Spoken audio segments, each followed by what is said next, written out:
সর্বপ্রথম মহান রব্বুল আলামিনের দরবারে কৃতজ্ঞতা প্রকাশ করছি,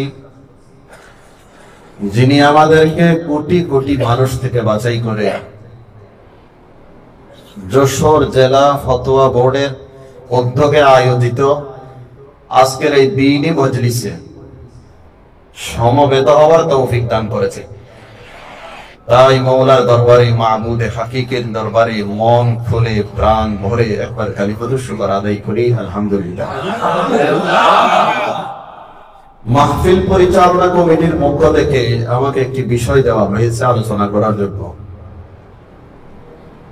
সেটি হলো মাযহাবের প্রয়োজনীয়তা এবং হাদিসের প্রামাণিকতা। দুটি মুস্তাকিল বিষয়, স্বতন্ত্র বিষয়।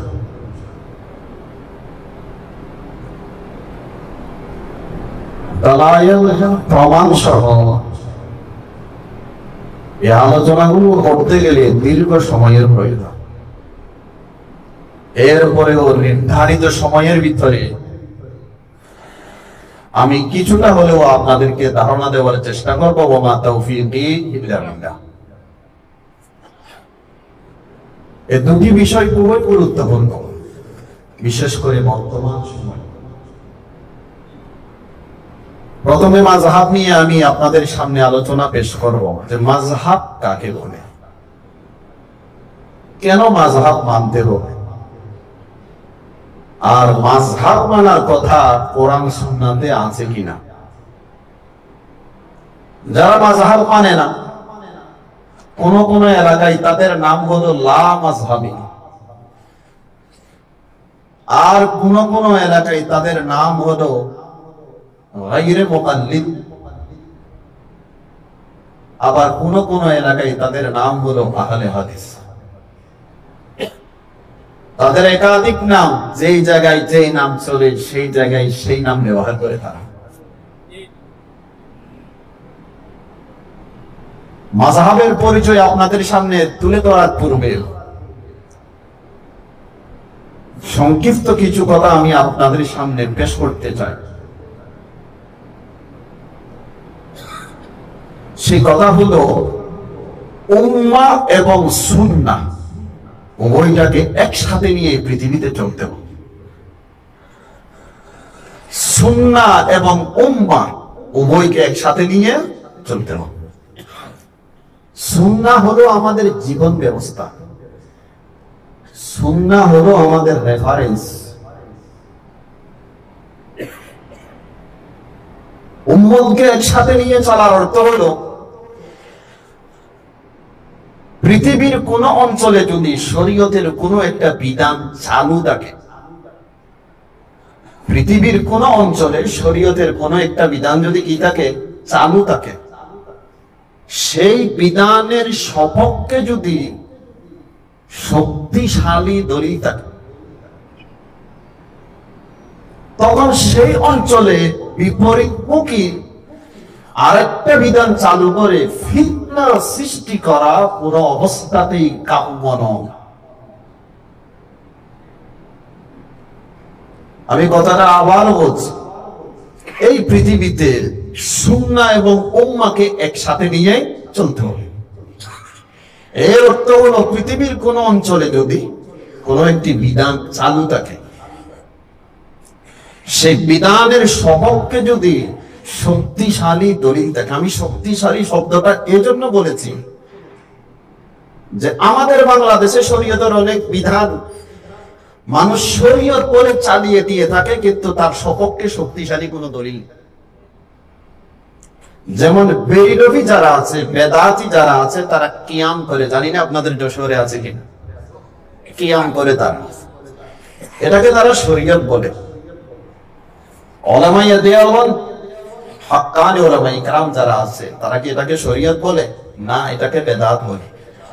কিয়ামটাকে তারা শরীয়ত বলে, আর আমরা বলি কিয়ামটাকে বেদাত। তাহলে তারা একটা বিধান এই দেশে চালু করেছে, আমরা যদি এটাকে বেদাত বলি, তাহলে ফিতনা যদি সৃষ্টি হয় এখন তারা বলবে আমাদের একটা বিধান এই দেশে চালু হচ্ছে, আপনারা তার বিপরীত আর একটা বিধান চালু করলেন, এখানে তো ফিতনা সৃষ্টি হচ্ছে। এই ফিতনা যদি সৃষ্টি হয়, এই ফিতনা নিন্দনীয় নয়, এই ফিতনা প্রশংসনীয়। তার কারণ হলো তারা যেটা চালু করেছে তার পক্ষে কোনো শক্তিশালী দলিল নেই, আর আমরা যেটা বলেছি তার পক্ষে শক্তিশালী কি আছে? দলিল আছে। ঠিক তেমনি ভাবে গায়রুল্লাহকে হাজত রওয়া মুশকিল কুশা মানা, তার মানে পীর ওলি গাউস কুতুব আবদাল, এরা মানুষের হাজত পূর্ণ করতে পারে, মানুষকে সন্তান দিতে পারে। এই ধরনের আকীদা পোষণকারী মানুষ কি বাংলাদেশে নেই?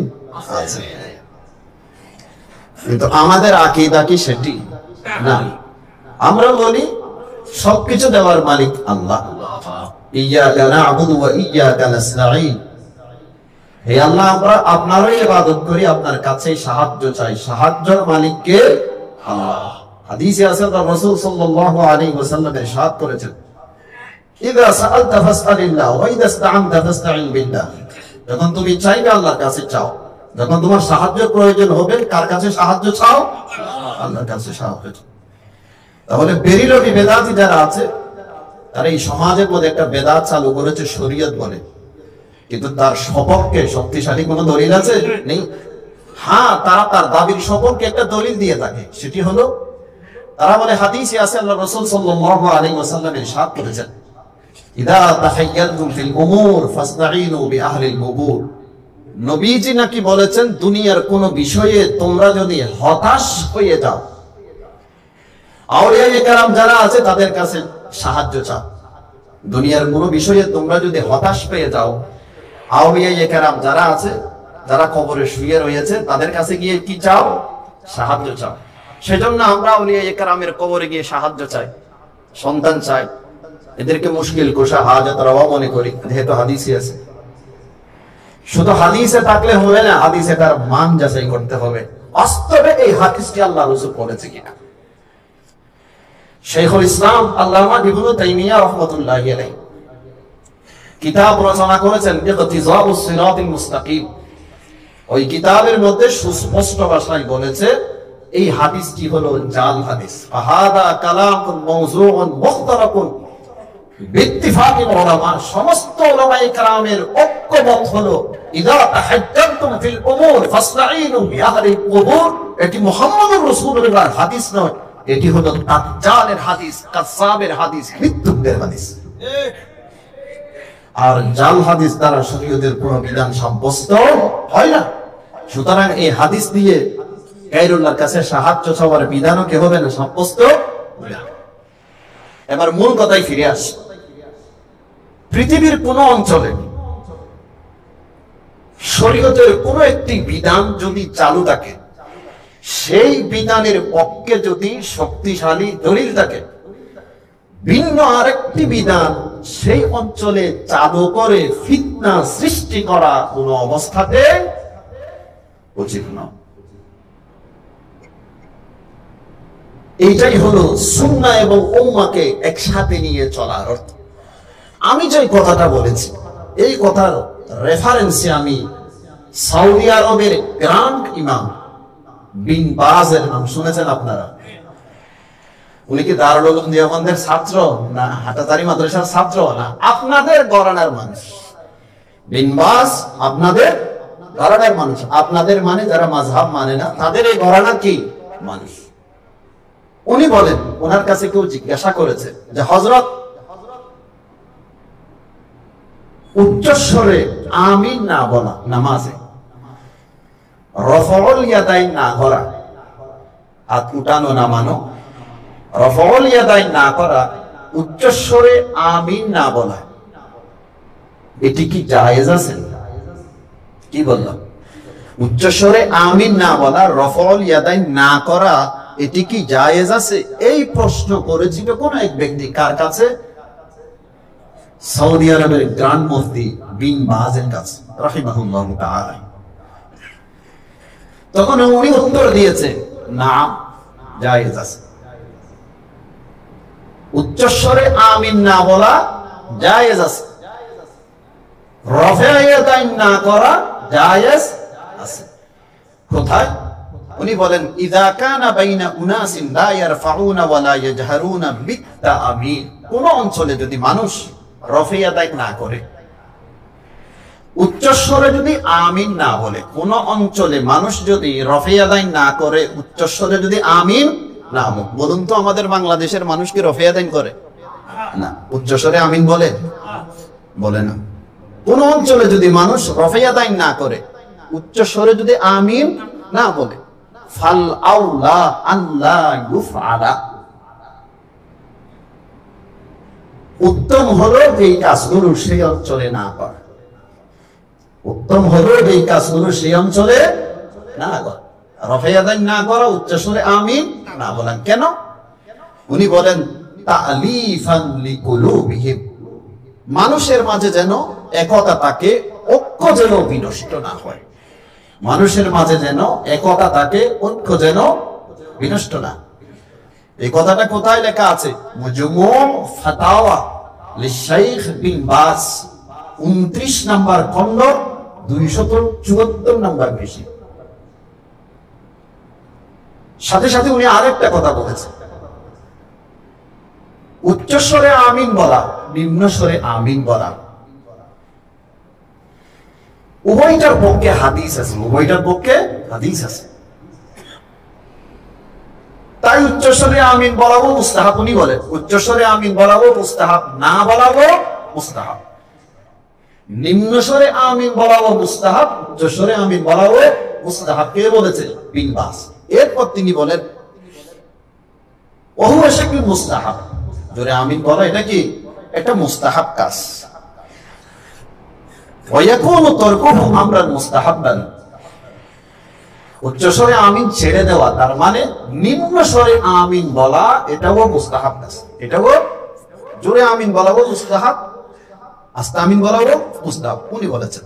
এরপর তিনি বলেন ফালা ইয়াফআলু মুমিনুন মুস্তাহাব্বা, একজন মুমিন এমন মুস্তাহাব কাজ যেন না করে ইউফসি ইলা ইনশিকাকিন ওয়া খিলাফিন ওয়া ফিতনাতিন, যে মুস্তাহাব কাজ করতে গেলে মসজিদের মধ্যে দাঙ্গা সৃষ্টি হবে, যে মুস্তাহাব কাজ করতে গেলে মসজিদের মধ্যে ফাটল সৃষ্টি হবে, যে মুস্তাহাব কাজ করতে গেলে মসজিদের মধ্যে ফিতনা সৃষ্টি হবে, যে মুস্তাহাব কাজ করতে গেলে মানুষের একতা নষ্ট হবে, সেই রকম মুস্তাহাব কাজ যেন কোনো ঈমানদার না করে। বাল ইয়াতরুকুল মুমিনুল মুস্তাহাব্বা, বরং ঈমানদারের উচিত সেই মুস্তাহাব কাজটা ছেড়ে দেওয়া। এই কথাটা বলেছেন বিন বাজ, মুজমু ফাতাওয়া লিশাইখ বিন বাজ, কিতাবের নাম 29 নম্বর খণ্ড, 275 নম্বর পৃষ্ঠা। তাহলে এই পর্যন্ত আলোচনার দ্বারা আপনারা কি বুঝলেন? উম্মাহ এবং সুন্নাহ, সুন্নাহ এবং উম্মাহকে পৃথিবীতে একসাথে নিয়ে চলতে হবে। পৃথিবীর কোন অঞ্চলে কোন একটি বিধান যদি চালু থাকে, সেই বিধানের পক্ষে যদি শক্তিশালী কোন দলিল থাকে, ভিন্ন আরেকটি বিধান সেই অঞ্চলে চালু করে উম্মার মাঝে ফাটল সৃষ্টি করা, একতা নষ্ট করে দেওয়া কোন অবস্থাতেই উচিত নয়। এবার মাযহাব কাকে বলে এই নিয়ে আলোচনা শুরু করি। মাযহাব মানে পন্থা।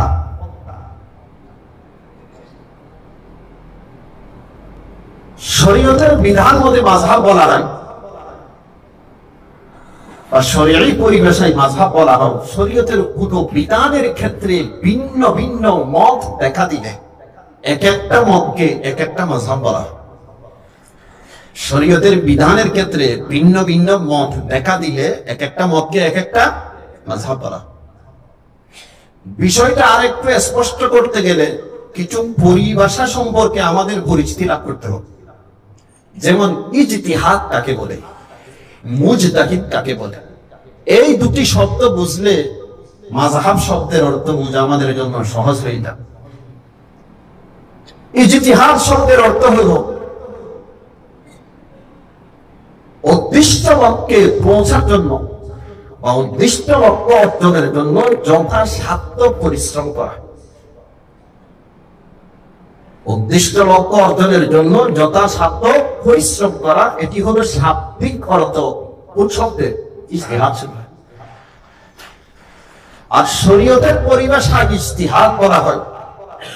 কোরআন সুন্নাহর মধ্যে শরীয়তের যে বিধিবিধানগুলো প্রচ্ছন্ন আছে, কোরআন সুন্নাহর মধ্যে শরীয়তের যে বিধিবিধানগুলো অস্পষ্ট প্রচ্ছন্ন আছে, স্পষ্ট নেই,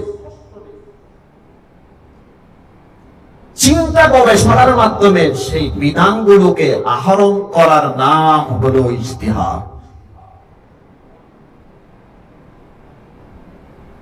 তবে চিন্তা গবেষণার জন্য কিছু উসুল জওয়াবের মূলনীতি আছে, এগুলোকে সামনে রেখে এগুলোর আলোকে কোরআন সুন্নাহ ঘেঁটে মাসালা বের করার নাম হলো ইজতিহাদ। এই ইজতিহাদের যোগ্যতা যার মধ্যে আছে তাকে বলা হয় মুজতাহিদ। ইজতিহাদের যোগ্যতা যার মধ্যে আছে তাকে বলা হয় মুজতাহিদ।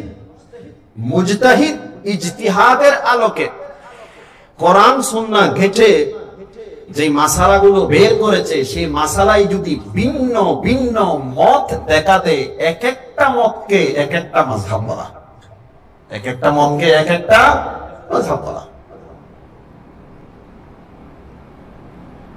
তাহলে এই পর্যন্ত ইজতিহাদের অর্থ আমরা বুঝলাম, মুজতাহিদের অর্থও বুঝলাম, মাযহাবের অর্থ।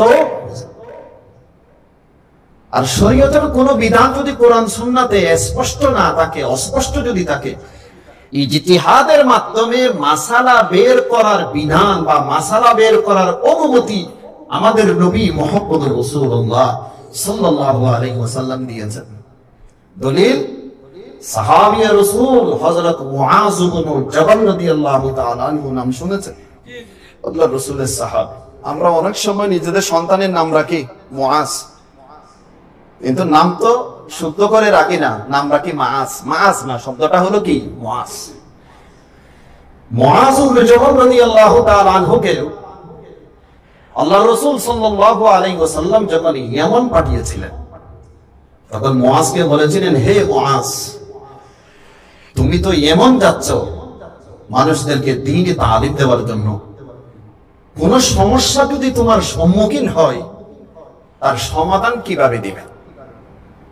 তখন মুআজ ইবনে জাবাল উত্তর দিয়েছেন, বিকিতাবিল্লাহি আযজা ওয়া জাল্লা, আমি সমস্যার সমাধান দেব, অদ্ভুত সমস্যার সমাধান দেব কোরআন মজিদ দ্বারা। হে মুআজ, সেই সমস্যার সমাধান যদি কোরআনে পাওয়া না যায়, মুআজ বলেন, ফাবি সুন্নতি রাসূলিল্লাহি সাল্লাল্লাহু আলাইহি ওয়াসাল্লাম, হাদিস দ্বারা তার সমাধান দেব। হে মুআজ, সেই সমস্যার সমাধান যদি কোরআনেও পাওয়া না যায়, হাদিসেও যদি পাওয়া না যায়, সমস্যার সমাধান তুমি কিভাবে দিবে? মুআজ বলেন, আজতাহিদু রাই ওয়ালা আলু, আমি ইজতিহাদ করব। তার মানে কোরআন সুন্নাহ ঘেঁটে সমাধান বের করব, সেখান থেকে মূলনীতি বের করব, সেই মূলনীতির আলোকে সমাধান বের করব। কিয়ামত পর্যন্ত যত সমস্যা আসবে, সব সমস্যার সমাধান হয়তো কোরআন সুন্নাতে স্পষ্ট ভাষায় আছে, অথবা সব সমস্যার সমাধানের মূলনীতি কোরআন সুন্নাতে আছে।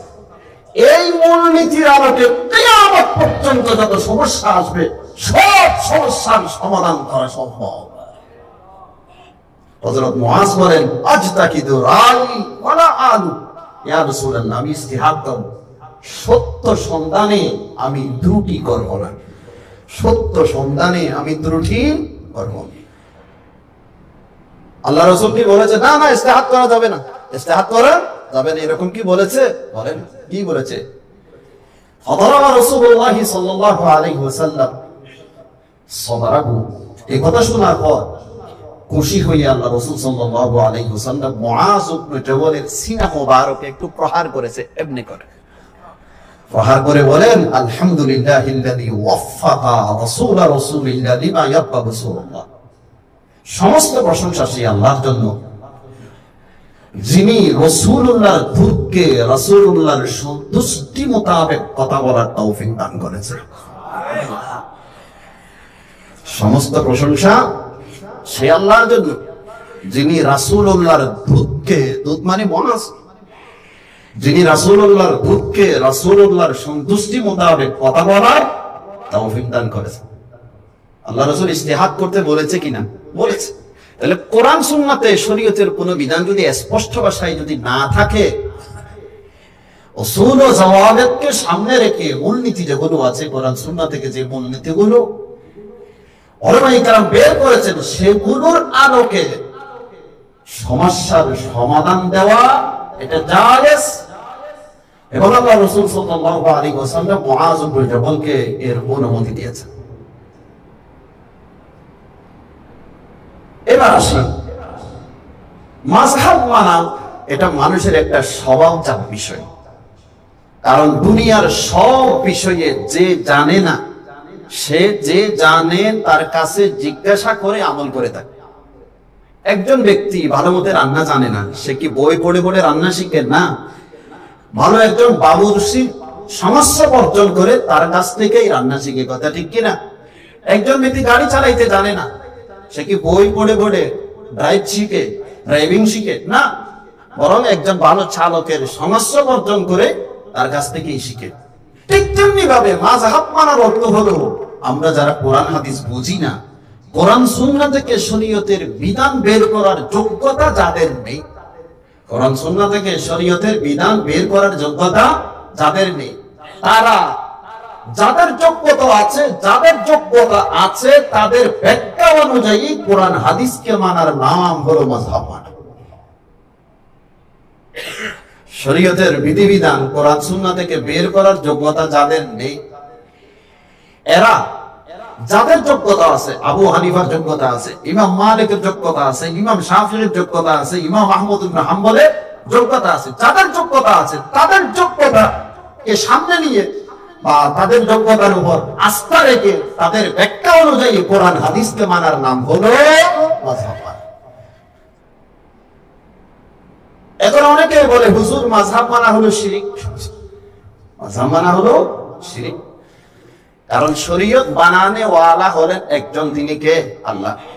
যারা মাযহাব মানে ওনারা বলেন আবু হানিফাও শরীয়ত বানায়, যেই কাজ আল্লাহর জন্য রিজার্ভ, সেই কাজের সাথে মাযহাবীরা আবু হানিফাকে শরীক করেছে, শাফিঈকে শরীক করেছে, মালিককে শরীক করেছে, আহমদ ইবনে হাম্বলকে শরীক করেছে। সুতরাং মাযহাবীরা হলো মুশরিক। নাউযুবিল্লাহ। এই প্রশ্নের উত্তর হলো, আমরা যারা মাযহাব মানি, আমি আপনাদের কাছে জিজ্ঞেস করতে চাই, আমরা আবু হানিফা রাহিমাহুল্লাহ, ইমামে আযম, ওনাকে আমরা কি আল্লাহ মনে করি? রাসূল মনে করি? উনি শারেহ নয়, উনি হচ্ছেন শারেহ। দুটি শব্দ, একটি হলো শারেহ, শিন আলিফ র আইন, আইন প্রণয়নকারী, আইন প্রণয়নকারী, ধর্মীয় আইন প্রণয়নকারী, শরীয়ত বানানে ওয়ালা। আরেকটা শব্দ হলো শারেহ, শিন আলিফ র হা, শরাহ করনে ওয়ালা, ব্যাখ্যাদাতা। আবু হানিফা রাহমাতুল্লাহি আলাইহিকে আমরা শারেহ মনে করি না, ওনাকে আমরা শারেহ মনে করি। তিনি শরীয়ত বানানে ওয়ালা নয়, আইন প্রণয়নকারী নয়, বরং কোরআন সুন্নাতে যে আইনগুলো আছে সেগুলোর ব্যাখ্যাদাতা হলেন ইমামে আযম আবু হানিফা রাহমাতুল্লাহি আলাইহি।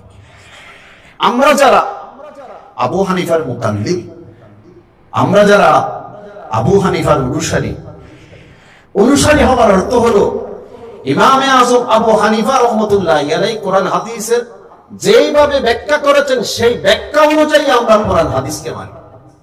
মাযহাব কোরআন সুন্নাহর বাহিরের কোনো বিষয় নয়।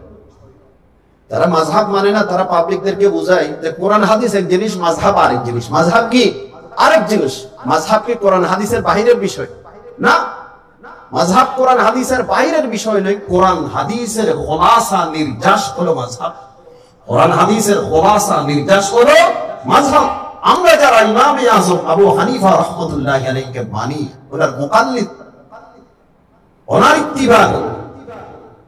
ইত্তিবা করার অর্থ হলো উনি যেভাবে কোরআন হাদিসের ব্যাখ্যা করেছেন সেই ব্যাখ্যা অনুযায়ী আমরা কোরআন হাদিসকে মানি।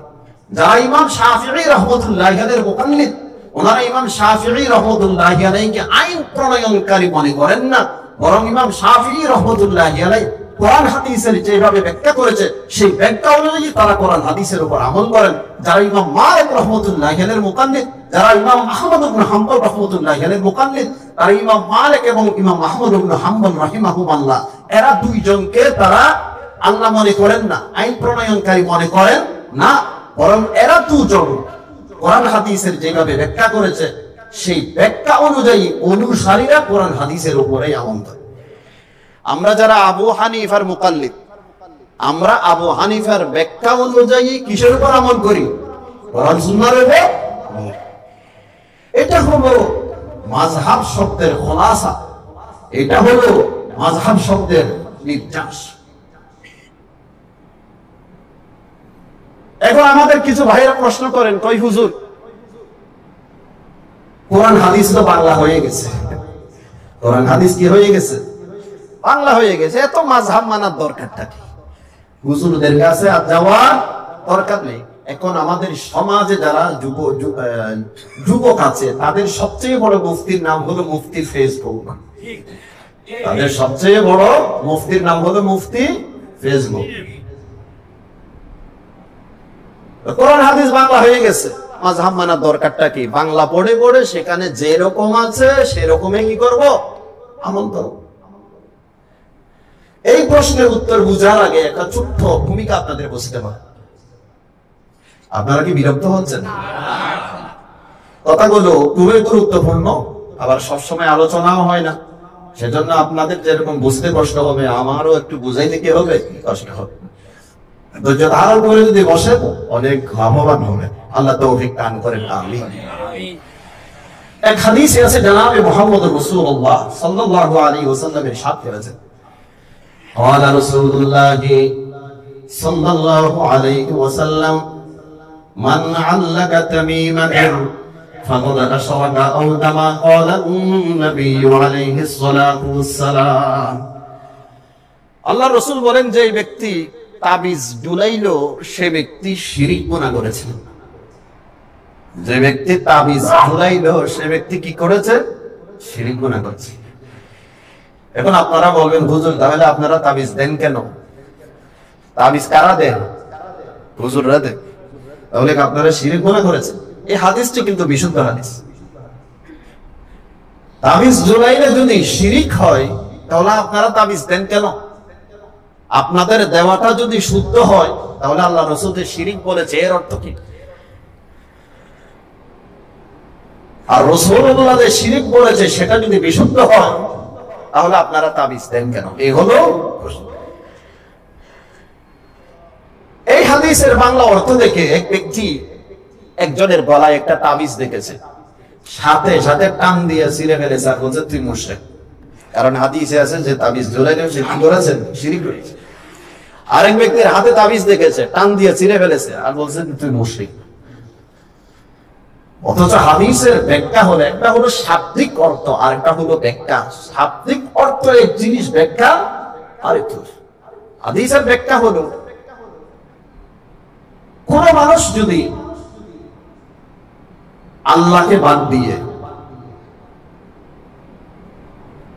তাবিজকে যদি শেফাদাতা মনে করে, আল্লাহকে বাদ দিয়ে তাবিজকে যদি শেফাদাতা মনে করে তাবিজ ব্যবহার করে, সে শিরক গুনাহ করেছে।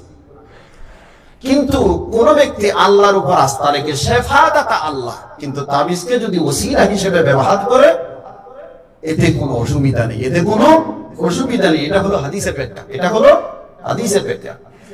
আল্লাহর উপর আস্থা না রেখে তাবিজের উপর আস্থা রেখে যদি কেউ তাবিজ ব্যবহার করে, তার মানে তাবিজে আমাকে শেফা দিয়েছে, এই কথা যদি কেউ মনে করে তাহলে সে শিরক করেছে।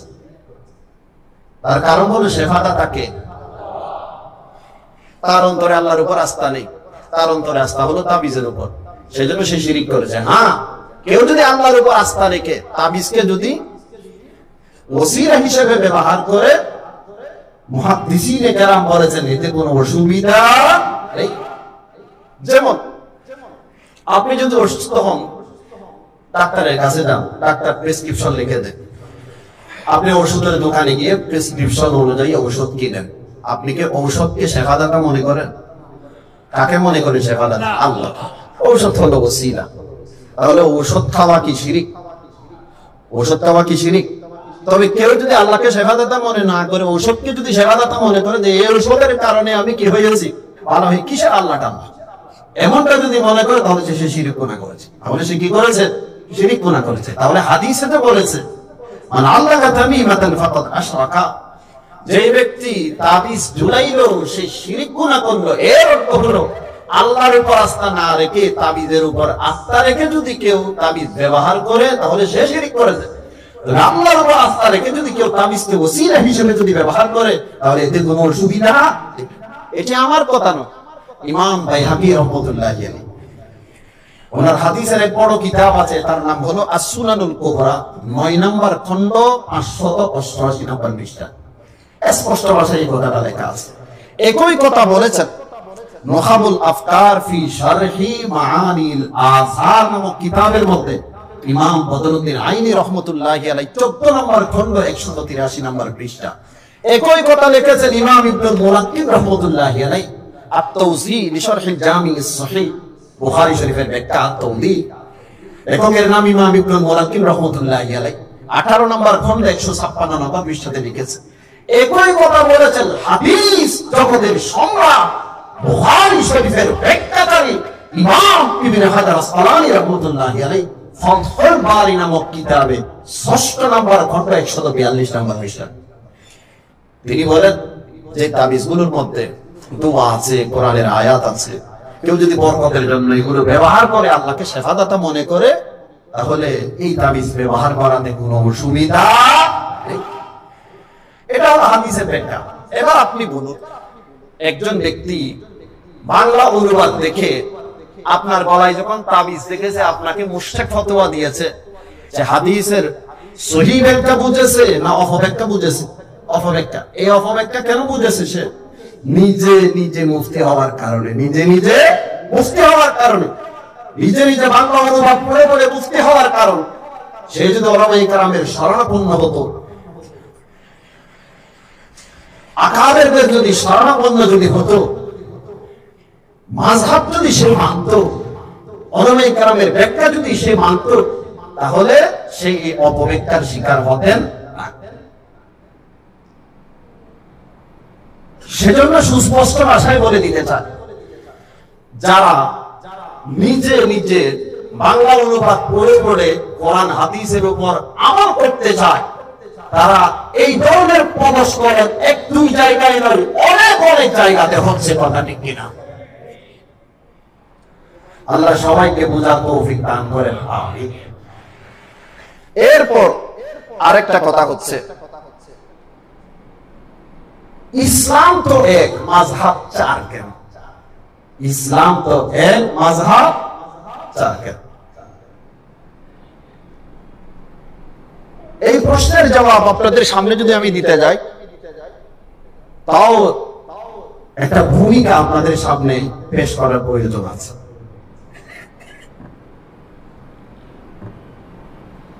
শরীয়তের বিধানগুলো মুজতাহিদ উলামায়ে কেরাম নিজেদের ইজতিহাদকে সামনে রেখে বা ইজতিহাদের আলোকে শরীয়তের যে বিধিবিধানগুলো মুজতাহিদ উলামায়ে কেরামগুলো বের করে থাকেন, আমি আপনাদের কাছে জিজ্ঞেস করতে চাই, এই মুজতাহিদ উলামায়ে কেরাম এরা কি মানুষ না ফেরেশতা? মানুষ। তো মানুষ হওয়ার কারণে সকলের মস্তিষ্ক এক না ভিন্ন? ভিন্ন। সেজন্য তারা যে সমস্ত মাসালাগুলো বের করেছেন, সেই মাসালাগুলোর মধ্যে ইখতিলাফ থাকা, মতবিরোধ থাকা, তাদের মধ্যে মতানৈক্য থাকা, এটাই স্বাভাবিক। এটাই কি স্বাভাবিক। এবং এই ইখতিলাফের অনুমোদন দিয়েছে মুহাম্মদুর রাসূলুল্লাহ সাল্লাল্লাহু আলাইহি ওয়াসাল্লাম। তার দলিল হলো বনু কুরাইজার ঘটনা। আমাদের নবী মুহাম্মদুর রাসূলুল্লাহ সাল্লাল্লাহু আলাইহি ওয়াসাল্লাম সাহাবায়ে কেরামদেরকে ডেকে নির্দেশ দিলেন, ও সাহাবায়ে কেরাম, তোমরা বনু কুরাইজাতে গিয়ে আসরের নামাজ আদায় করবে। একদিন সাহাবায়ে কেরামদেরকে ডেকে বলেছে, ওগো আমার সাহাবায়ে কেরাম, তোমরা কোথায় গিয়ে? বনু কুরাইজাতে গিয়ে বা বনি কুরাইজাতে গিয়ে আসরের নামাজ আদায় করবে। সাহাবায়ে কেরামের মধ্যে যে ইখতিলাফ হয়েছে এবং এই ইখতিলাফের অনুমতি যে আল্লাহর রাসূল দিয়েছে, তার একটা দলিল আমি আপনাদের সামনে পেশ করতেছি। নবীজি কি বলেছে, বনি কুরাইজাতে গিয়ে বা বনু কুরাইজাতে গিয়ে তোমরা আসরের নামাজ পড়বে। প্রতিমধ্যে আসরের সময় হয়ে গেছে। এবার সাহাবায়ে কেরামের মধ্যে মতানৈক্য হয়েছে। একদল বলে আমরা আসরের নামাজ বনি কুরাইজাতে গিয়ে পড়ব, সেখানে যেতে যেতে যদি নামাজ কাজাও হয়ে যায় তারপরে আমরা নামাজ পড়বো কোথায়? বনি কুরাইজাতে গিয়ে। যেহেতু আল্লাহ রাসূল আমাদেরকে কোথায় পড়তে বলেছে? বনি কুরাইজাতে পড়তে বলেছে। আরেক দল বলেছেন ওই না, যেহেতু সময় হয়ে গেছে প্রতিমধ্যে আমরা আসরের নামাজ এখানেই পড়ে ফেলবো। বাকি আল্লাহ রাসূল আমাদেরকে বনি কুরাইজাতে আসরের নামাজ পড়তে বলেছে। রাসূলের উদ্দেশ্য ছিল দ্রুত গতিতে পৌঁছা, যাতে আমরা আসরের আগে গিয়ে সেখানে পৌঁছতে পারি। নামাজ কাজা করা সেটা রাসূলের উদ্দেশ্য হতে পারে না। বলুন তো সাহাবায়ে কেরামের মধ্যে কয় দল হয়েছে? একদল কোথায় নামাজ পড়েছে? বনি কুরাইজাতে। আরেকদল নামাজ পড়ছে পথে। এই ঘটনা মুহাম্মদুর রাসূলুল্লাহ সাল্লাল্লাহু আলাইহি ওয়াসাল্লামের কাছে পেশ করা হলে আল্লাহ রাসূল সাল্লাল্লাহু আলাইহি ওয়াসাল্লাম কোন দলকে দোষারোপ করেননি, কোন দলকে দোষারোপ করেননি। কারণ উভয়ে রাসূলের কথার উপর আমল করেছেন। উভয়ে রাসূলের কথার উপর কি করেছে? আমল করেছেন। যদিও বা ব্যাখ্যার ক্ষেত্রে এক একজন এক এক ব্যাখ্যা করেছে, কিন্তু উভয়ের উদ্দেশ্য ছিল রাসূলের কথার উপর কি করা? আমল করা। যেহেতু উভয়ের উদ্দেশ্য রাসূলের কথার উপর আমল করা, সেজন্য আল্লাহ রাসূল সাল্লাল্লাহু আলাইহি ওয়াসাল্লাম কোন দলকে তুমি ঠিক করেছো, তুমি ভুল করেছো এই ধরনের কথা কোন দলকে বলেন, বরং সকলের এই ব্যাখ্যার উপর আল্লাহ রাসূল সাল্লাল্লাহু আলাইহি ওয়াসাল্লাম সন্তুষ্ট ছিলেন। তাহলে ইখতিলাফের ধারা এটা তো সাহাবায়ে কেরামের জামানা থেকে আরম্ভ। সাহাবায়ে কেরামের জামানা থেকে আরম্ভ। একটা কথা চিরজীবনের জন্য মনে রাখবেন, গন্তব্যস্থল যদি একটা হয়, রাস্তা যদি একাধিক হয়, এই ইখতিলাফ, তার মানে একাধিক রাস্তা হওয়া, এটা নিন্দনীয় নয়, এটা প্রশংসনীয়। গন্তব্যস্থল যদি কতটা হয়, একটা যদি হয়, আর যাওয়ার রাস্তা যদি কতটা হয়, একাধিক যদি হয়, তাহলে এই ইখতিলাফ নিন্দনীয় নয়, এটা হলো প্রশংসনীয়। মনে করেন আপনাদের যশোর থেকে কেউ যদি ঢাকা যেতে চায়, রাস্তা কয়টা আছে? একাধিক রাস্তা আছে। বাই রোডেও যেতে পারে, রেল পথেও যেতে পারে, তারপর বিমান যোগেও যেতে পারে। জাহাজে যাওয়ার সুযোগ আছে না নাই জানি না, আসেনি? আচ্ছা, নদী পথেও যেতে পারে, নদী পথেও যেতে পারে, বাই রোডেও যেতে পারে, ফ্লাইটেও যেতে পারে, রেল যোগেও যেতে পারে। গন্তব্যস্থল কয়টা? একটা। রাস্তা কয়টা? রাস্তা কয়টা? গন্তব্যস্থল এ পর্যন্ত কেউ কি বলেছে এক জায়গায় যাবো রাস্তা কেন চারটা? এই কথা কি কেউ বলেছে? না।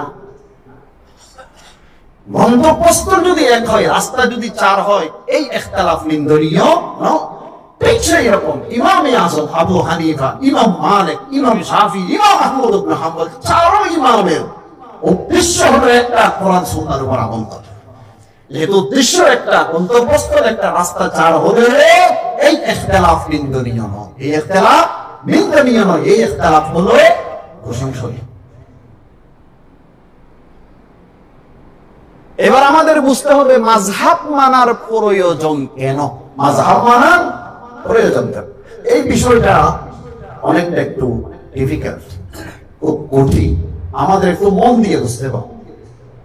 শরীয়তের কিছু বিধান আছে স্পষ্ট, আর কিছু বিধান আছে অস্পষ্ট। বলুন তো শরীয়তের বিধান কয় ধরনের?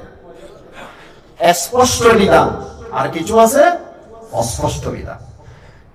যেই বিধানগুলো স্পষ্ট, যারা সামান্য আরবি জানে, এই বিধানগুলো পড়ার সাথে সাথে অনায়াসে তারা বুঝতে পারবে যে আল্লাহ তাআলা এই ইবারত দ্বারা, এই বাক্য দ্বারা কি বলতে চেয়েছে। যেমন পবিত্র কোরআনে আছে, আল্লাহ তাআলা বলেছেন ওয়ালা ইয়াগতাব বা'দুকুম বা'দা, তোমাদের কেউ যেন কারো গীবত না করে। এটাকে অস্পষ্ট বিধান না স্পষ্ট বিধান? যে কেউ আরবি জানে, এই ইবারতটা পড়লে, এই বাক্যটা পড়লে সে বুঝতে পারবে যে আল্লাহ তাআলা গীবত করতে নিষেধ করছে, গীবত করতে নিষেধ করেছে। আর কিছু বিধান আছে অস্পষ্ট। অস্পষ্টতার পিছনে কারণ হলো তিনটি। অস্পষ্টতার পিছনে কারণ হলো তিনটি। এক নাম্বার কারণ হলো কোরআন বা সুন্নাতে তথ্যবোধক শব্দ আছে, তার মানে এক শব্দ একাধিক অর্থ বহন করে। আছে না এরকম? একটা শব্দ মানা দুইটা, অর্থ কয়টা? দুইটা। তো দুইটা অর্থ হওয়ার কারণে অস্পষ্ট। এখন আমি কোনটা নেব, এটা নেব নাকি এটা নেব? নাম্বার 2, বাহ্যিক বৈপরীত্যের কারণে অস্পষ্ট। একটা হাদিস বলেছে এটা মোবাইল, আর একটা হাদিস বলেছে এটা মোবাইল না, এটা হলো কার, প্রাইভেট কার।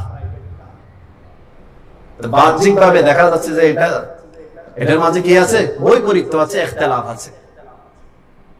নাম্বার 3, সংক্ষিপ্ততার কারণে অস্পষ্ট। সংক্ষিপ্ততার কারণে অস্পষ্ট।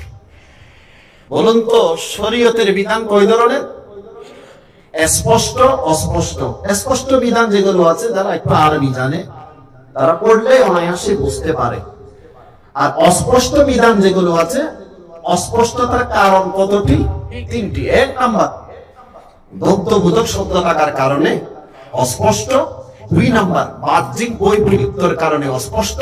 3 নাম্বার, সংক্ষিপ্ততার কারণে অস্পষ্ট।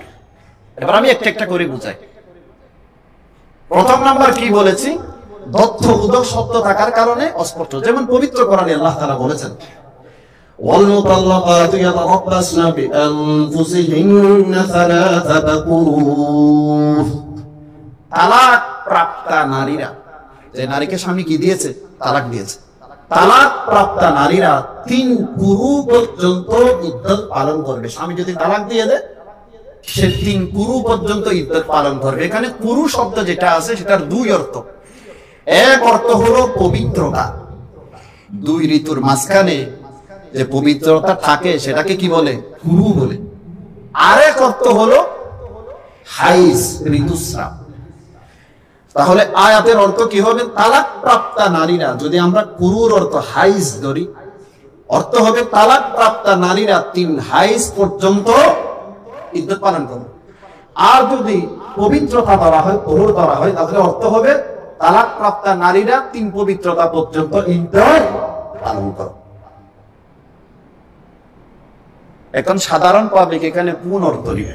জটিলতা সৃষ্টি হয়েছে কিনা? হয়েছে। অর্থটা স্পষ্ট না অস্পষ্ট? অস্পষ্ট। অস্পষ্ট কেন? এক শব্দের একাধিক অর্থ থাকার কারণে। এক শব্দের একাধিক অর্থ থাকার কারণে। অস্পষ্টতার 2য় নাম্বার কারণ বলেছিলাম কি? বাহ্যিক বৈপরীত্য, বাহ্যিক ইখতিলাফ, যেটাকে আমরা বলি তাআরুজে যাহিরি। যেমন এক হাদিসে আছে, আল্লাহ রাসূল সাল্লাল্লাহু আলাইহি ওয়াসাল্লাম ইরশাদ করেছেন, মান কানা লাহু ইমামুন ফাকিরাতুল ইমামি কিরাতুন লাহ, ও কামা ক্বালা নবী আলাইহিস সালাতু ওয়াস সালাম। যার ইমাম আছে, তার কি আছে? ইমাম আছে। ইমামে কেরাত পড়লে মুক্তাদির কেরাত পড়া লাগবে না। ইমাম সাহেব যদি কেরাত পড়ে, মুক্তাদির কেরাত পড়া লাগবে। আরেক হাদিসে আছে, আল্লাহ রাসূল বলেন, লা সালাতা ইল্লা বিফাতিহাতিল কিতাব, সূরা ফাতিহা ব্যতীত নামাজ শুদ্ধ হবে না। সূরা ফাতিহা ছাড়া নামাজ শুদ্ধ হবে না। তাহলে এই হাদিস দ্বারা বোঝা গেল মুক্তাদি সূরা ফাতিহা পড়তে হবে। আগের হাদিস দ্বারা বোঝা গেল মুক্তাদি কিছুই পড়তে হবে না। এই হাদিস দ্বারা বোঝা গেল মুক্তাদি সূরা ফাতিহা পড়তে হবে। উভয় হাদিসের মাঝে বৈপরীত্য হয়েছে কিনা? বাহ্যিক বৈপরীত্য হয়েছে কিনা? এক হাদিস এক কথা বলেছে, আরেক হাদিস ভিন্ন কথা বলেছে। বিষয়টাকে স্পষ্ট না অস্পষ্ট? অস্পষ্ট। তাহলে শরীয়তের কিছু বিধান আছে অস্পষ্ট।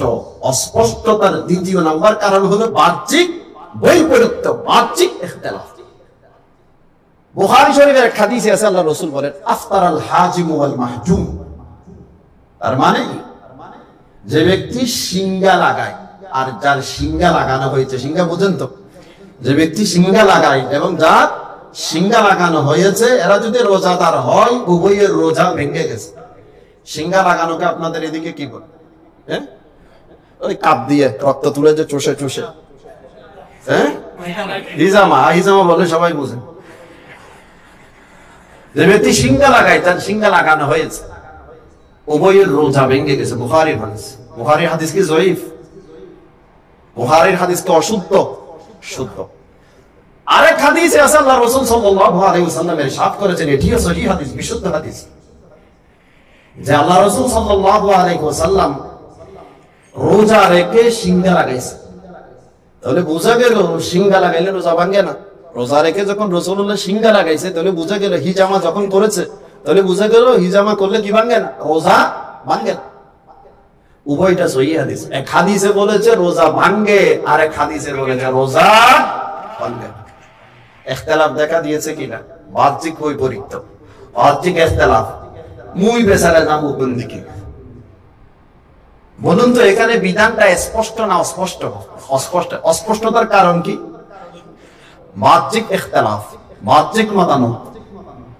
এখানে একটা কথা বলে দিই, উভয় হাদিস সহিহ। আমাদের অনেক ভাইরা আছে তারা বলে সহিহ হাদিসের উপর আমল করব, সহিহ হাদিসের উপর আমল করব।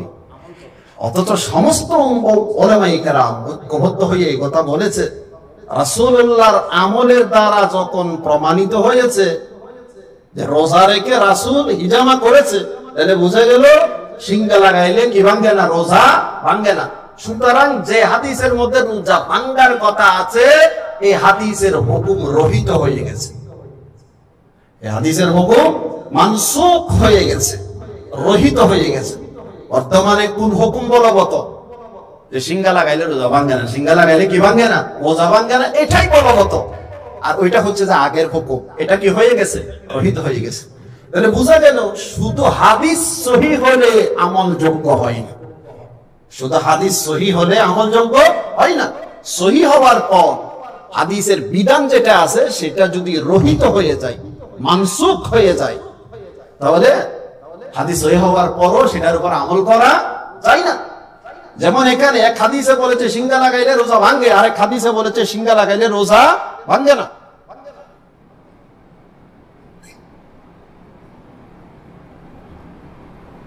আচ্ছা আমি বলবো তামিম আর তাবিজ উল্টার মধ্যে সামান্য পার্থক্য আছে, আমি সেদিকে যাচ্ছি না।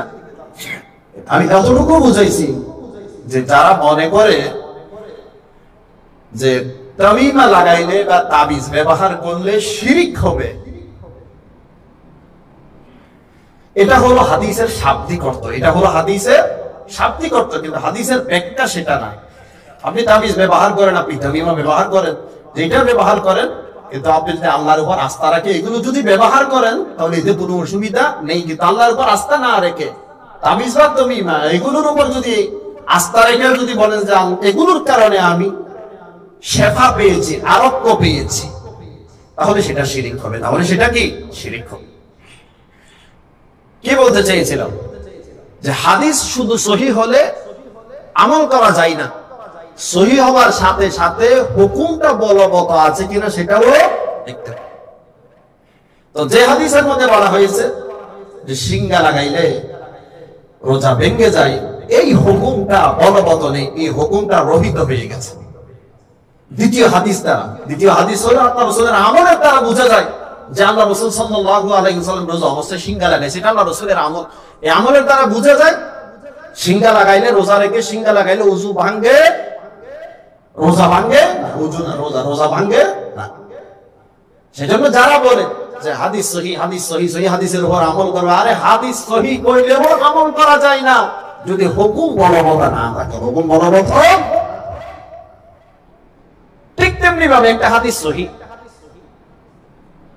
কিন্তু হাদিসের যে হুকুমটা আছে, যে বিধানটা হাদিস থেকে বের হয়েছে, এটা যদি শক্তিশালী কোন হাদিসের বিপরীত হয়, শক্তিশালী আরেকটা হাদিসের যদি কি হয় বিপরীত হয়, তখন সহিহ হওয়া সত্ত্বেও সেটার উপর আমল করা যাবে। যেমন এক হাদিসে আছে আল্লাহ রাসূল সাল্লাল্লাহু আলাইহি ওয়াসাল্লাম 4 রাকাত নামাজের নিয়ম বেঁধেছে। 2 রাকাতের মধ্যে রাসূলুল্লাহ সালাম ফিরাই ফেলেছে, যেটা মুহাদ্দিসিনে কেরাম সবাই জানেন, কিসসাতু যুলইয়াদাইনের হাদিস। তখন যুলইয়াদাইন আল্লাহ রাসূলকে বলেছেন, ইয়া রাসূলুল্লাহ আপনি কি ভুলে গেছেন 4 রাকাতের নামাজ 2 রাকাত কেন পড়াইলেন? আপনি কি ভুলে গেছেন না নামাজের সংখ্যা বা আদত, নামাজের রাকাত কমিয়ে দেওয়া হয়েছে? সালাম ফিরানোর পর 2 রাকাতে হয় না, ভুল হয় না, ওইরকম ভুল হয়েছে। আপনি কি ভুলে গেছেন না নামাজের রাকাত সংক্ষিপ্ত করা হয়েছে? 4 রাকাত ছিল, এখন হয়তো নতুন ওহী এসে 4 রাকাতকে 2 রাকাত করে দেওয়া হয়েছে। কোনটা? হাদিসের শেষে আছে আল্লাহ রাসূল সাল্লাল্লাহু আলাইহি ওয়াসাল্লাম পরবর্তীতে আরো 2 রাকাত পূর্ণ করে দিয়েছে। হাদিসের শেষে আছে আল্লাহ রাসূল সিজদায়ে সুহু করেননি, একটা হাদিসে আছে সিজদায়ে সুহু করেননি। ইমাম মুসলিম রহমতুল্লাহি আলাইহি কিতাবুত তাময়িজের মধ্যে উল্লেখ করেছেন যে হাদিসে সিজদায়ে সুহু রাসূলুল্লাহ করেননি, এই কথাটা যে হাদিসে আছে, এই হাদিসটি বিশুদ্ধ অনেক হাদিসের বিপরীত।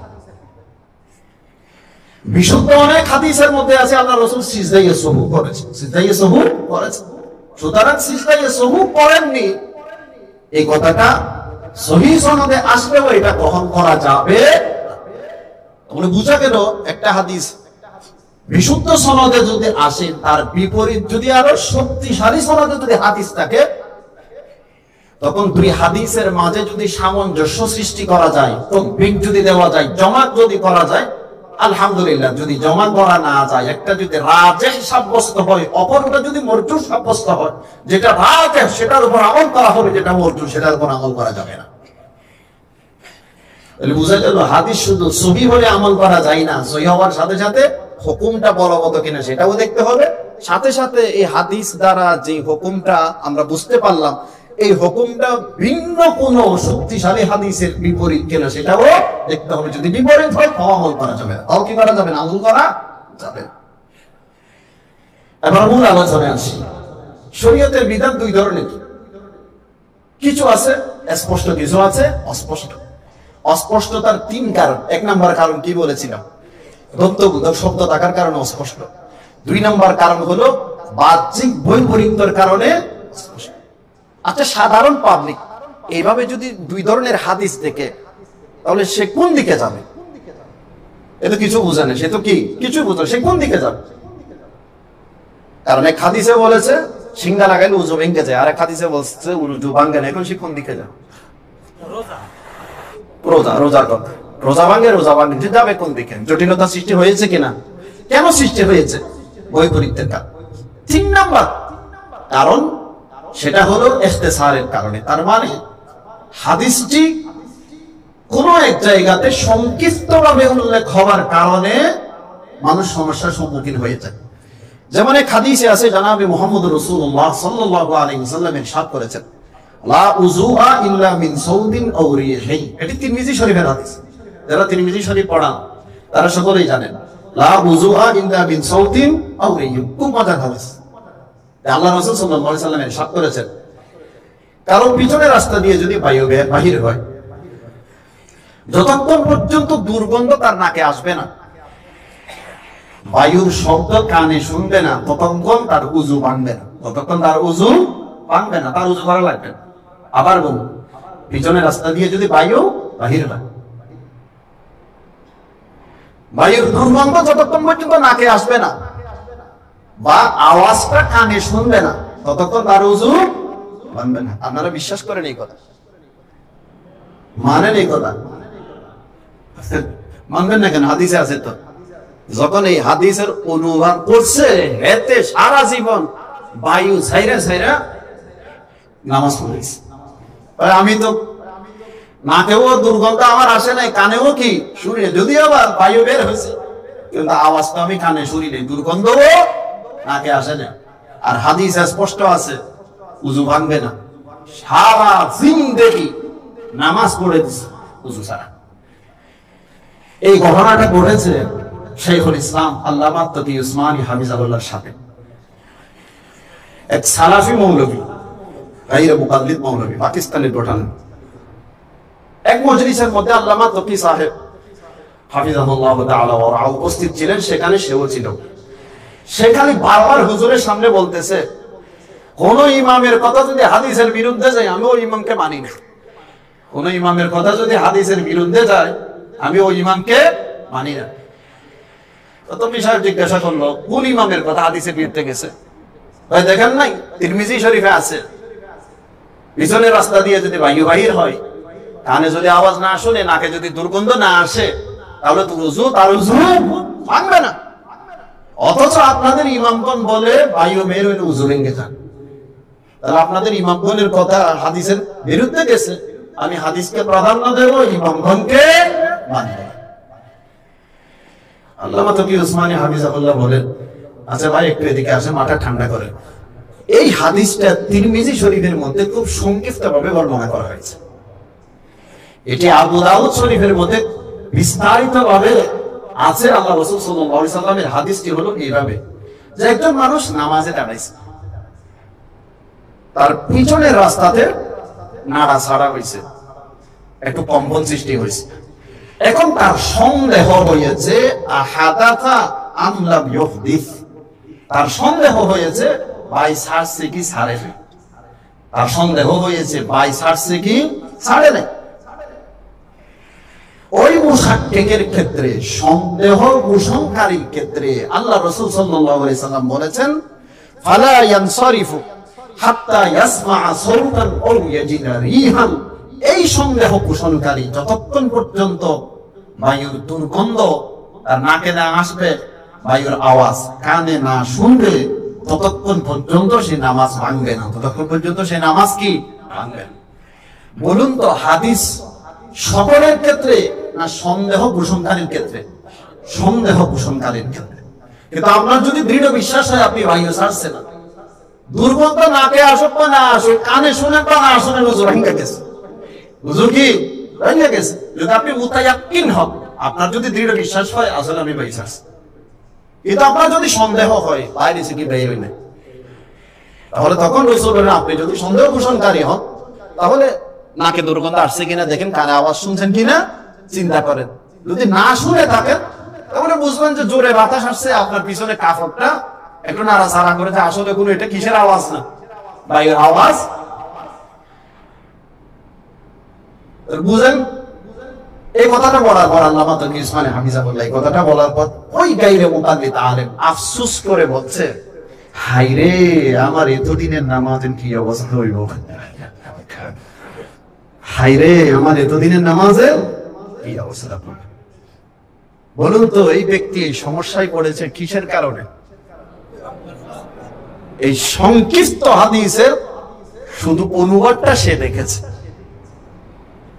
প্রথম কথা হচ্ছে তো অনুবাদ দেখেছে শুধু, কোন আলেমের শরণাপন্ন হয় নাই, নিজে নিজে মুফতি, নিজে নিজে মুফতি। দুই নম্বর কারণ হলো এই সংক্ষিপ্ত হাদিস, এটার কারণে সেই এই সমস্যার সম্মুখীন হয়েছে। এবার আলোচনার মূলে আমরা চলে যাই। শরীয়তের কিছু বিধান আছে স্পষ্ট, আর কিছু বিধান আছে অস্পষ্ট। স্পষ্ট বিধান যেগুলো আছে তারা সামান্য আরবি জানে, সামান্য যদি আরবি জানে তাহলে অনায়াসে আল্লাহ এবং রাসূলের বাক্যগুলো দেখলে সে বুঝতে পারে আল্লাহ এবং রাসূল কি বলতে চাচ্ছেন।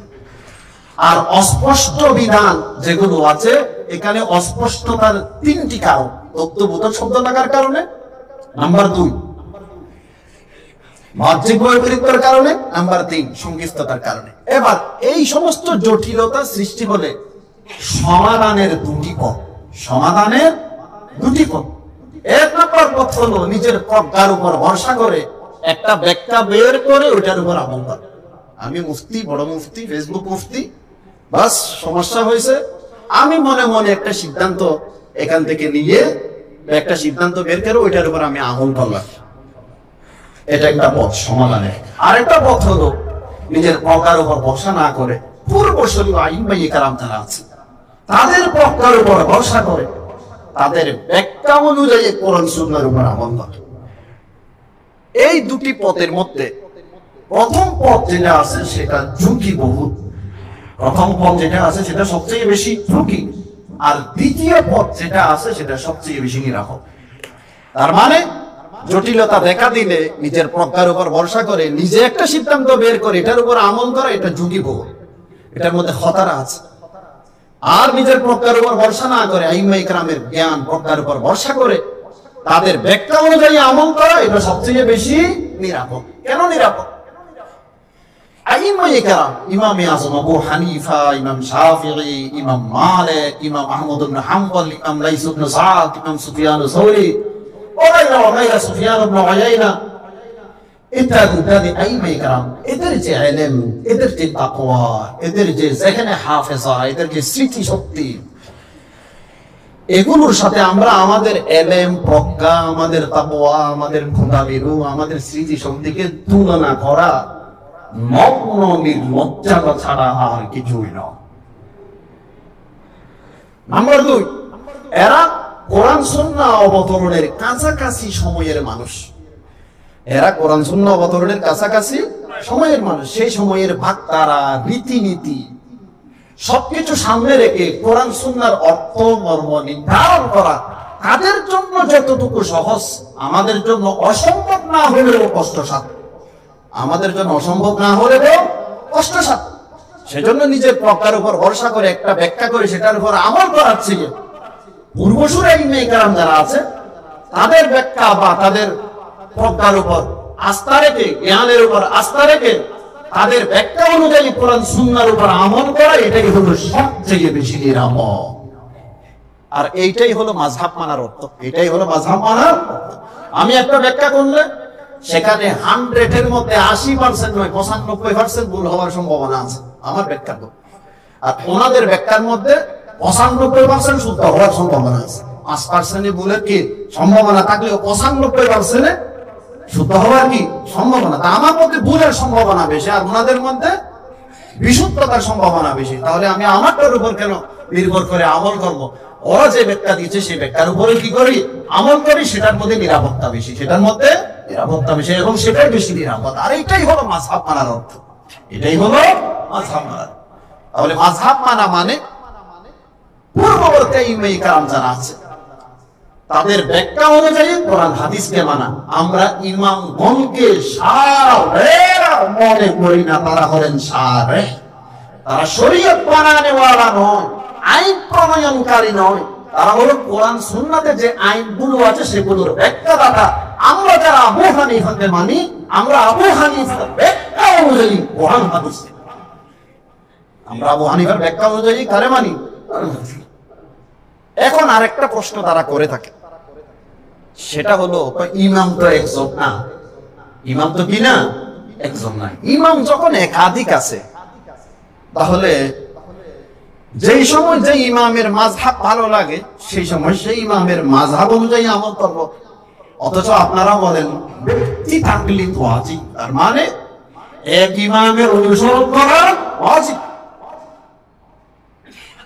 ইমাম যেহেতু একাধিক, যে ইমামের মাযহাব যখন ভালো লাগে সেই ইমামের মাযহাবকে তখন আমরা কি করবো? ইখতিয়ার করবো। কিন্তু আপনারা ব্যক্তি তাকলিদ, এক ইমামের মাযহাব মানাটাকে আপনারা বাধ্যতামূলক করেন কেন? এর উত্তর, যদি তাকলিদকে মুক্ত করে দেওয়া হয়, যখন যাকে মনে চায় বা যখন যার মাযহাব অনুসরণ করতে মনে চায় তখন তার মাযহাব আপনি অনুসরণ করতে পারবেন, এটাকে বলা হয় মুক্ত তাকলিদ। তাকলিদের ধার বা দরজা যদি উন্মুক্ত করে দেওয়া হয়, শরীয়ত মানুষের হাতে খেলনার পুতুলের মতো হয়ে যাবে। শরীয়ত মানুষের হাতে খেলনা পুতুলের মতো হয়ে যাবে। জায়েজ না জায়েজ, হালাল হারাম, বৈধ অবৈধ সবকিছু মানুষের হাতে চলে আসবে। তখন এখনো আপনারা বুঝেন নাই। একটা উদাহরণ দিলে সহজেই বুঝবেন। ইমামে আজম আবু হানিফা রাহমাতুল্লাহি আলাইহি, ওনার মাযহাব অনুসারে শরীরের কোন অঙ্গ দিয়ে যদি রক্ত বাহির হয়, উযু ভেঙে যায়। কি ভেঙে যায়? উযু ভেঙে যায়। ইমাম শাফিঈ রাহমাতুল্লাহি আলাইহির মাযহাবে উযু ভাঙে না। এটা একটা মাসালা। আরেকটা মাসালা হলো, কেউ যদি উযু করে স্ত্রীকে যদি স্পর্শ করে, শাফিঈ মাযহাব মতে উযু ভেঙে যায়, হানাফি মাযহাব মতে উযু ভাঙে না। এটা আরেকটি মাসালা। কি বললাম? রক্ত বাহির হলে হানাফি মাযহাব মতে উযু ভেঙে যায়, শাফিঈ মাযহাব মতে উযু ভাঙে না। আর কেউ উযু করে যদি স্ত্রীকে স্পর্শ করে, শাফিঈ মাযহাব মতে উযু ভেঙে যায়, হানাফি মাযহাব মতে উযু ভাঙে না। একজন ব্যক্তি মাঘ মাসের 10 তারিখ, ওই সময় কি গরম বেশি না শীত বেশি? শীত বেশি। মাঘের 10 তারিখ আমাদের চট্টগ্রামে ভোরে মাঘের শীতে বাগে ডোরে, মাঘের শীতে বাগে ডোরে, এমন কনকনে শীত মাঘ মাসে। মাঘ মাসের 10 তারিখ রাতে 3টা বাজে উযু করেছে। অনেক কষ্ট করে কি করেছে? উযু করেছে। এখন উযু করার পর তার দাঁত দিয়ে রক্ত বের হয়েছে। এরপর সে তার স্ত্রীর শরীরে স্পর্শ করেছে। কয় কাজ করেছে? 1 নম্বর কাজ হলো তার দাঁত দিয়ে রক্ত বের হয়েছে। 2 নম্বর কাজ হলো স্ত্রীকে কি করেছে? স্পর্শ করেছে। এখন সে বলবে, যদি নির্দিষ্ট ইমামের মাযহাব মানা যদি ওয়াজিব না হয়, যে কোনো ইমামের মাযহাব যখন মনে চাই তখন আপনি সেই ইমামের মাযহাব মানতে পারবেন। তার মানে মাযহাব মানার ধার যদি উন্মুক্ত করে দেওয়া হয়, এই ব্যক্তিটা তখন বলবে যে দাঁত দিয়ে রক্ত বের হলে হানাফি মাযহাব মতে উযু ভাঙলেও শাফি মাযহাব মতে উযু ভাঙে না, সুতরাং রক্ত বের হওয়ার ক্ষেত্রে আমি শাফি মাযহাবের কি অনুসারী। আর যদি উযু করার পর কেউ যদি স্ত্রীকে স্পর্শ করে, শাফি মাযহাব মতে উযু ভাঙলেও হানাফি মাযহাব মতে উযু ভাঙে না, এই মাসালার ক্ষেত্রে আমি হানাফি মাযহাবের কি অনুসারী। এবার সেই সারা জীবন উযু ছাড়া নামাজ চালাই, সারা জীবন উযু ছাড়া নামাজ চালাই।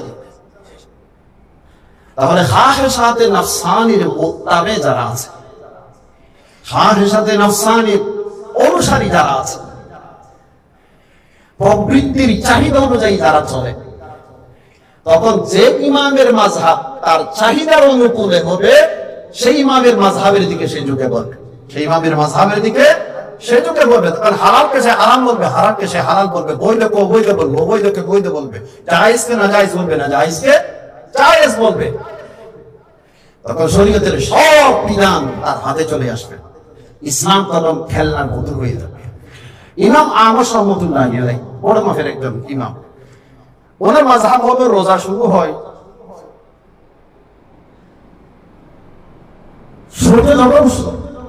সূর্য যখন উঠে তখন থেকে রোজা আরম্ভ হয়।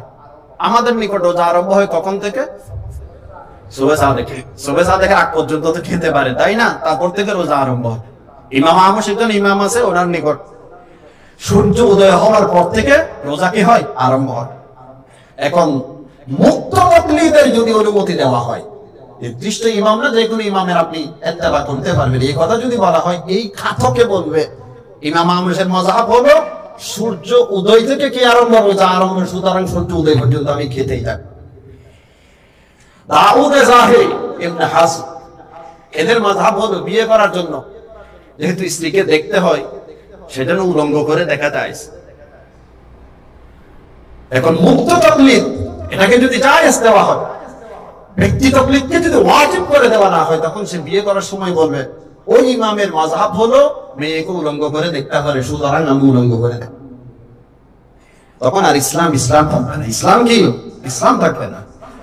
সেজন্য প্রথম 200 হিজরি পর্যন্ত ব্যক্তি তাকলিদের কোনো প্রচলন ছিল না।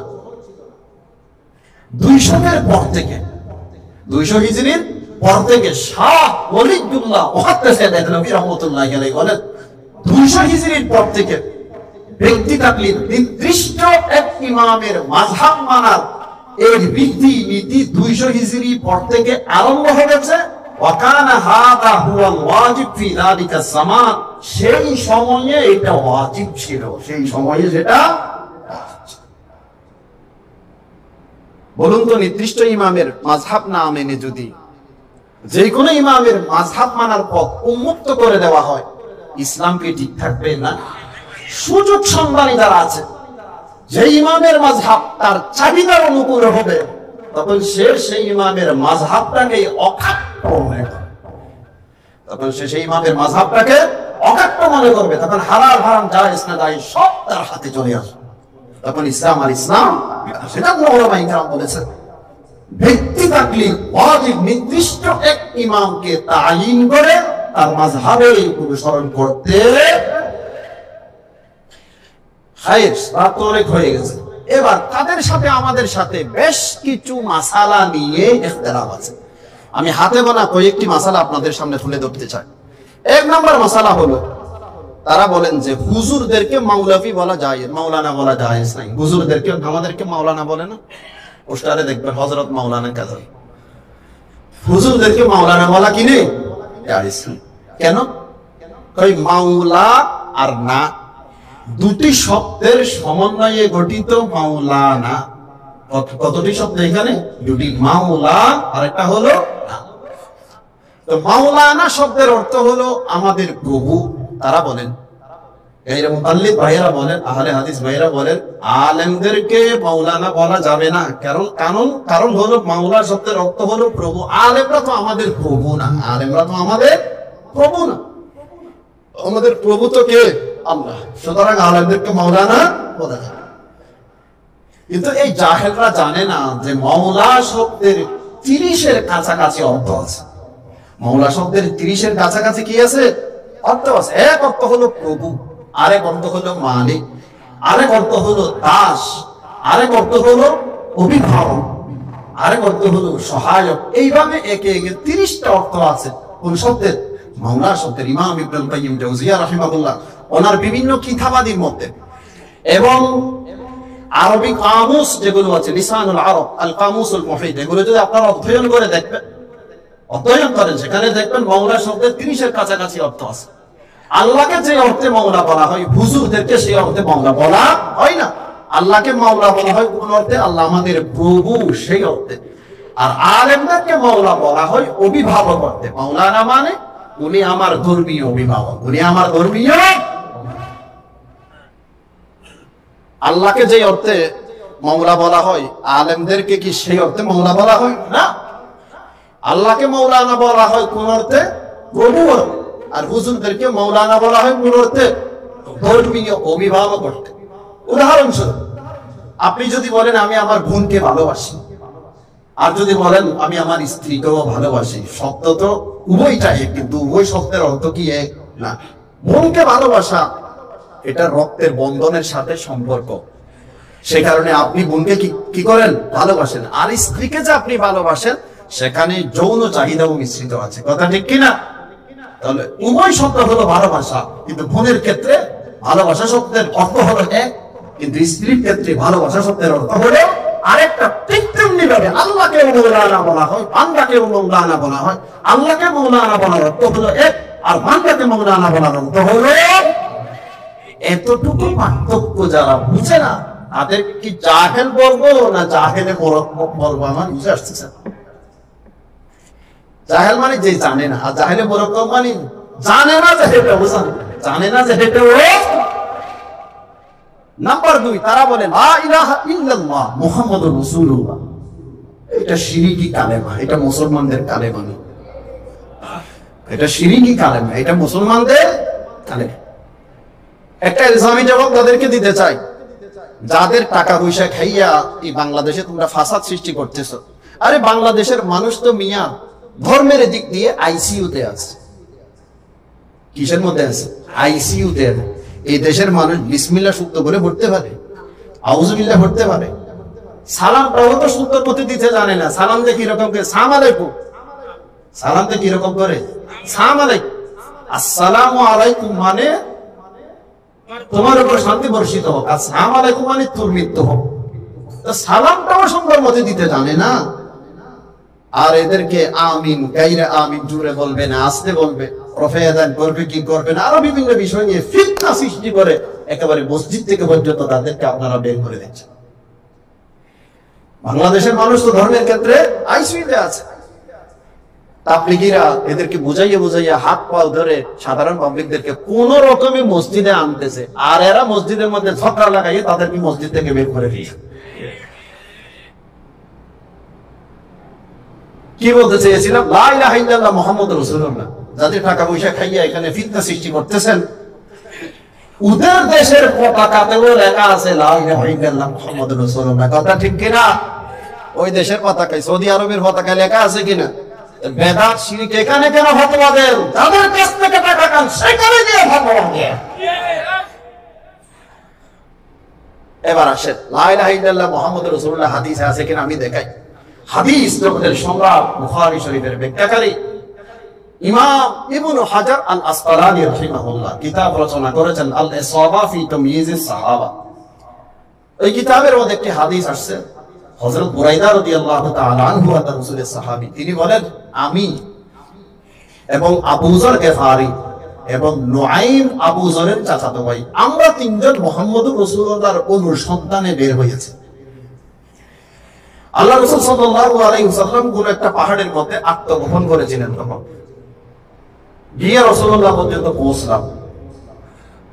যাওয়ার পর রাসূলুল্লাহকে বললাম, ইয়া রাসূলুল্লাহ আতাইনাকা লিনাসমাআ মা তাকুল, আতাইনাকা লিনাসমাআ মা তাকুল। ইয়া রাসূলুল্লাহ আমরা আপনার কাছে এসেছি আপনি কি বলেন সেগুলো শোনার জন্য। আমরা আপনার কাছে এসেছি, আপনি কি বলেন সেটা শোনার জন্য। তখন আল্লাহ রাসূল বলেন, আকুলু, আমি বলি, লা ইলাহা ইল্লাল্লাহ মুহাম্মাদুর রাসূলুল্লাহ। হাদিসে আসেনি? হাদিসে আসেনি? আল ইসাবা ফি তাময়িজ সাহাবা 6 নম্বর খণ্ড 463 নম্বর সফা পৃষ্ঠা। আপনি কিভাবে বললেন যে হাদিসে নাই? না এক কথা, না পাওয়া আরেক কথা, দুটো কি এক?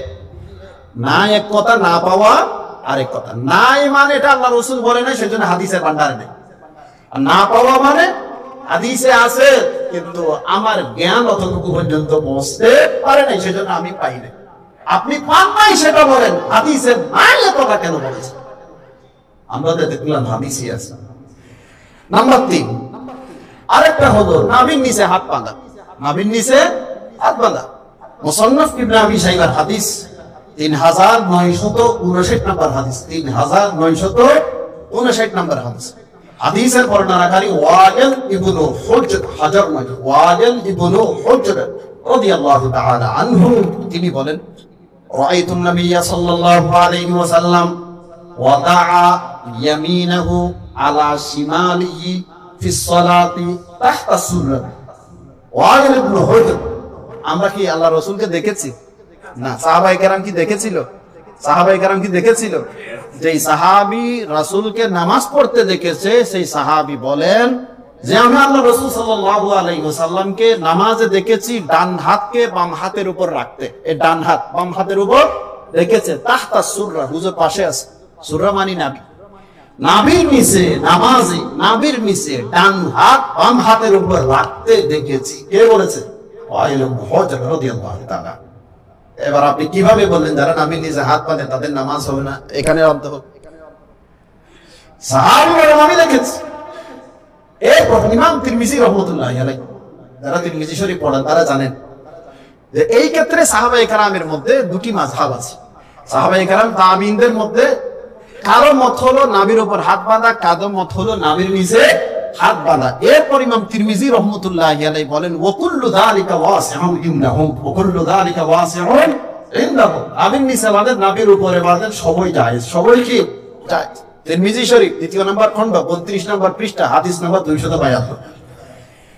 এই মাইকেরাম যারা নিজের জীবনকে ফানা করে দিয়েছে হাদিস বুঝতে বুঝতে, এরা বলে সবাই জায়েজ, আর আপনি 1400 বছর পরে এসে বলেন যে নাভির নিচে হাত বাঁধলে নামাজ হবে না। এটা আবু হানিফার মাযহাবে আছে, এটা রাসূলের মাযহাবে। লজ্জা লাগে না এই সমস্ত কথাগুলো বলতে? আরেকটা কথা, জুমার নামাজে আমরা সুন্নত পড়ি কিনা?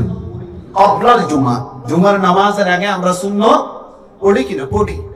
এখন তারা বলে ক্বাবলাল জুমা কোন সুন্নত নেই। ক্বাবলাল জুমা কোনো কি নেই? ক্বাবলা মানে আগে, ক্বাবলাল জুমা মানে জুমার আগে, তার মানে জুমার নামাজের আগে কোনো সুন্নত নেই। এবং এটা নিয়ে অনেক ফিতনা আমাদের বাংলাদেশে। এটাও আমাদের জানা দরকার, ক্বাবলাল জুমা সুন্নত আছে কি নেই। এখন তারা যে বলে ক্বাবলাল জুমা সুন্নত নেই, এর পিছনে দলিল কি? দলিল হলো একটা, সেটা হলো আযানের মধ্যে, জুমার মধ্যে আযান কয়টা? 2টা। প্রথম আযান, দ্বিতীয় আযান। আচ্ছা, দ্বিতীয় আযান কখন দেওয়া হয়? ইমাম সাহেব যখন মিম্বরে উঠে খুতবা দেওয়ার জন্য, তখন দ্বিতীয় আযান দেওয়া হয়। রাসূলের জামানায় প্রথম আযানটা ছিল না, সেটা হযরত ওসমান রাদিয়াল্লাহু তাআলা আনহুর জামানা থেকে আরম্ভ হয়েছে। রাসূলের জামানায় আযান ছিল দ্বিতীয়টা, সেটা কোনটা? ইমাম সাহেব, খতিব সাহেব যখন খুতবা দেওয়ার জন্য বসে, তখন যে আযানটা দেওয়া হয় সেটা ছিল রাসূলের জামানায়। এখন তারা বলে রাসূলের জামানায় প্রথম আযান ছিল না, দ্বিতীয় আযান ছিল। তো আযানের পরে হলো খুতবা, খুতবার পরে হলো নামাজ, সুন্নত পড়ার সময় কোথায়? আযানের পরে হলো খুতবা, খুতবার পরে হলো নামাজ, সুন্নত পড়ার সময় কোথায়? সেজন্য তারা বলে জুমার দিন, জুমার আগে কোনো সুন্নত না। শুনতে রাজি আছেন? উত্তর শুনেন। এবার আমি আপনাদের কাছে জিজ্ঞেস করতে চাই, নামাজের জন্য আযান শর্ত না ওয়াক্ত শর্ত? ওয়াক্ত শর্ত। কথার কথা, এশারের সময় হয়ে গেছে, মুয়াজ্জিন সাহেব এখনো আযান দেয় নাই। কিন্তু আপনি কি এশারে নামাজ আদায় করলে এশারে নামাজ হবে না? হবে। বুঝে গেল নামাজের জন্য ওয়াক্ত শর্ত, আযান শর্ত। আচ্ছা, জুমার দিন জোহরের সময় হয় কখন? মনে করেন 12টার সময়। মনে করেন কয়টার সময়? 12টার সময়। মুয়াজ্জিন সাহেব দ্বিতীয় আযান দেয় কখন? 1টার সময়। আমাদের চট্টগ্রামের দিকে 1টার সময় দেয়, তারপর খুতবা হয়। আপনাদের এদিকে মনে হয় ওই রকম 1:10 ওই রকম আর কি। সময় হয় 12টাতে, আযান হয় 1টাতে। আচ্ছা, এই যেহেতু নামাজের জন্য কি শর্ত? ওয়াক্ত শর্ত, তাহলে ওয়াক্ত হয়ে গেছে। এবার 12টা থেকে নিয়ে 1টা পর্যন্ত এই সময়টার মধ্যে যদি কেউ 4 রাকাত সুন্নত নামাজ আদায় করে, এটা কি কবলা জুমা হবে না? এটা কি কবলা জুমা হবে না? অবশ্যই হবে। তাহলে আপনারা কি করে বললেন যে কবলা জুমা সুন্নত ছিল না? আপনাদের কথার দ্বারা বোঝা যাইতেছে যে নামাজের জন্য আযান শর্ত। সেজন্য আপনারা বলেন আযানের পরে খুতবা, খুতবার পরে নামাজ, সুন্নত পড়ার সময় কোথায়? সুন্নত পড়ার সময় কোথায়? আযানের জন্য, নামাজের জন্য তো আযান শর্ত না, নামাজের জন্য তো কি শর্ত? ওয়াক্ত শর্ত। এখন ওয়াক্ত তো হয়েছে 12টা থেকে, 12টা থেকে 1টা পর্যন্ত 1 ঘন্টার সময়। 4 রাকাত সুন্নত পড়তে 1 ঘন্টা লাগে। আর এই সময়টার মধ্যে যদি কেউ সুন্নত আদায় করে, সেটা কি কবলাল জুমা হবে না? তাহলে বুঝা গেল কবলাল জুমা সুন্নতের বিধান রাসূলুল্লাহর জামানায়ও ছিল, এখনো আছে, কিয়ামত পর্যন্ত থাকবে। এটা তো তারা যুক্তি দিয়েছে, সেই যুক্তি দিয়ে আমি উত্তর দিলাম। এবার রাসূলুল্লাহর হাদিস শুরু। বুখারী শরীফের হাদিস। আল্লাহ রাসূল বলেন, ক্বালা রাসূলুল্লাহি সাল্লাল্লাহু আলাইহি ওয়াসাল্লাম, লা ইয়াগতাসিলু রাজুলুন ইয়াওমাল জুমআতি ওয়া ইয়াতাতাহহারু মাসলাতা মিন দুহুর ওয়া ইয়াদাহিনু মিন দুহনিহি আও ইয়ামাসসু মিন তাইয়্যিব বাইতিহি সুম্মা ইয়াখরুজু ফালা ইউফাররিকু বাইনা ইসনাইন সুম্মা ইউসাল্লি মা কুতিবা লাহু ثم ينصت إذا تكلم الإمام إلا غفر له ما بينه وبين الجمعة الأخرى أو كما قال النبي عليه الصلاة والسلام। আল্লাহ রাসূল বলেন, কেউ যদি জুমার দিন কয়েকটা কাজ করে, তার 1 সপ্তাহের সগীরা গুনাহ আল্লাহ মাফ করে দিবেন। কি কি? 1 নাম্বার, সে যদি গোসল করে। 2 নাম্বার, সাধ্য অনুযায়ী যদি পবিত্রতা অর্জন করে। পবিত্রতা অর্জন করা মানে চুল, নখ এগুলো লম্বা হলে এগুলো কাটা, অবাঞ্ছিত পশম যেগুলো আছে সেগুলোকে পরিষ্কার করা। এরপর তেল ব্যবহার করে, সুগন্ধি ব্যবহার করে, এরপর ঘর থেকে বের হয়ে মসজিদে যখন সে যাবে, যেখানে জায়গা পাই সেখানে বসে যাবে। দুজনের মাঝে পৃথক করে, ফাঁক করে বসবে না। আমাদের সমাজে অনেক মানুষ আছে, নেতা কেতা যারা আছে, আসে পরে বসতে চাই ইমামের পিছনে, অথবা দুজনকে ফাঁক করে বলে যে আমি এখানে বসবো। আল্লাহ রাসূল বলেন, ফালা ইউফাররিকু বাইনা ইসনাইন, যেখানে জায়গা পাও সেখানে বসে যাবে, দুইজনকে ফাঁক করে বসবেন। হ্যাঁ, সামনে যদি জায়গা থাকে তাহলে আপনি সামনের দিকে যেতে পারবেন। একজন ব্যক্তি সামনে বসা আছে, সে আগে আসছে, নেতা হিসাবে বলে উঠেন উঠেন উঠেন, নেতা সাহেব আসছে, সে বসবে, এটা জায়েজ নেই, হারাম, কবিরা।